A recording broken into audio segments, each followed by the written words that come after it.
செக்கரியா அதிகாரம் 14. எருசலேமும் வேற்றினத்தாரும். இதோ ஆண்டவரின் நாள் வருகின்றது. அப்போது உன்னிடமிருந்து கொள்ளையிடப்பட்ட பொருள்கள் உன் கண்ணெதிரே பங்கிடப்படும். எருசலேமுக்கு எதிராக போர் தொடுக்கும்படி நான் வேற்றினத்தார் அனைவரையும் ஒன்று கூட்டப் போகிறேன். நகர் பிடிபடும், வீடுகள் கொள்ளையிடப்படும், பெண்கள் மானபங்கப்படுத்தப்படுவார்கள். நகர் மக்களுள் பாதி பேர் அடிமைகளாய் நாடு கடத்தப்படுவார்கள். ஆனால் எஞ்சியுள்ள மக்களோ நகரிலிருந்து துரத்தப்பட மாட்டார்கள். பின்பு ஆண்டவர் கிளம்பி சென்று முன்னாளில் செய்தது போல் அந்த வேற்றினத்தாருக்கு எதிராக போர் புரிவார். அந்நாளில் அவருடைய காலடிகள் எருசலேமுக்கு கிழக்கே உள்ள ஒலிவ மலையின் மேல் நிற்கும். அப்போது ஒலிவ மலை கிழக்கு மேற்காய் செல்லும் மிக பெரும் பள்ளத்தாக்கு ஒன்றில் இரண்டாக பிரிக்கப்படும். ஆகவே அம்மலையின் ஒரு பகுதி வடக்கு நோக்கியும் மற்றொரு பகுதி தெற்கு நோக்கியும் விலகி நிற்கும். அப்போது நீங்கள் என் மலைகளின் பள்ளத்தாக்கு வழியாய் தப்பி ஓடுவீர்கள். மலைகளின் பள்ளத்தாக்கு ஆட்சால் வரை பரவியிருக்கும். நீங்களோ யூதாவின் அரசன் உசியாவின் காலத்தில் ஏற்பட்ட நிலநடுக்கத்தின் போது தப்பி ஓடியது போல் ஓடிப்போவீர்கள்.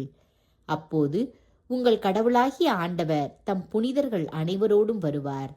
அந்நாளில் வெப்பமோ குளிரோ உறை பனியோ இராது. அது ஒரே பகலாயிருக்கும். அதன் வரவை ஆண்டவர் மட்டுமே அறிவார். பகலுக்கு பின் இரவு வராது.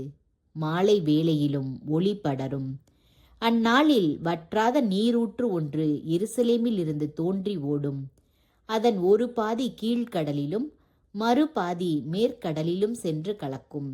கோடை காலத்திலும் குளிர்காலத்திலும் அது ஓடிக்கொண்டே இருக்கும். ஆண்டவர் உலகம் அனைத்திற்கும் அரசராய் திகழ்வார். அந்நாளில் ஆண்டவர் ஒருவர் மட்டுமே இருப்பார். அவர் திருப்பெயர் ஒன்று மட்டுமே இருக்கும். கேபாவிலிருந்து எருசலேமுக்கு தெற்கில் உள்ள ரிம்மோன் வரை உள்ள நாடு முழுவதும் சமவெளியாக்கப்படும்.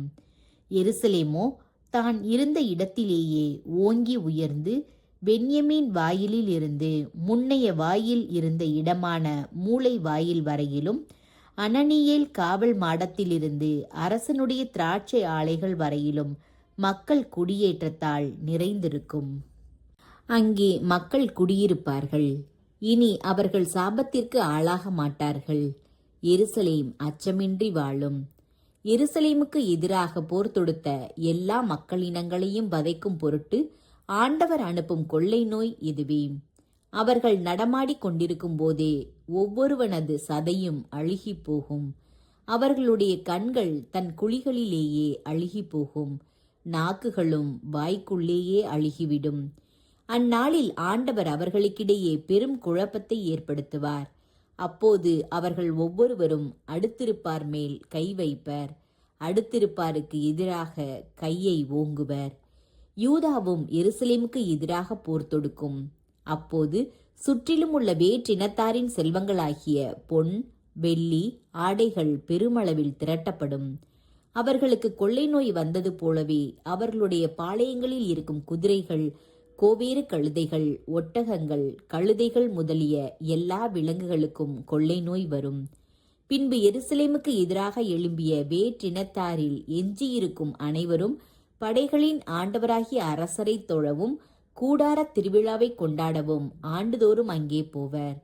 உலகின் இனத்தார் எவரேனும் படைகளின் ஆண்டவராகிய அரசரை தொழ எருசலேமுக்கு போகவில்லை என்றால் அவர்கள் நாட்டில் மழை பெய்யாது. எகிப்து நாட்டினர் அவரை வழிபட வரவில்லையாயின் அவர்களுக்கும் மழை இல்லாமற் போகும். கூடார திருவிழாவை கொண்டாட வராத மக்களினங்களை வதைக்க அதே கொள்ளை நோய் அவர்களையும் வதைக்கும். இது எகிப்தின் பாவத்திற்கும் கூடார திருவிழாவை கொண்டாட வராத மற்றெல்லா வேற்றினத்தாரின் பாவத்திற்கும் கிடைக்கும் பயன். அந்நாளில் குதிரைகளின் கழுத்திலுள்ள மணிகளில் ஆண்டவருக்கென அர்ப்பணிக்கப்பட்டவை என எழுதப்பட்டிருக்கும். ஆண்டவரின் கோவிலில் இருக்கும் பானைகள் பலிபீடத்தின் முன்னிருக்கும் கிண்ணங்களைப் போலிருக்கும். யூதாவிலும் எருசலேமிலும் உள்ள ஒவ்வொரு பானையினும் படைகளின் ஆண்டவருக்கே அர்ப்பணிக்கப்பட்டதாயிருக்கும்.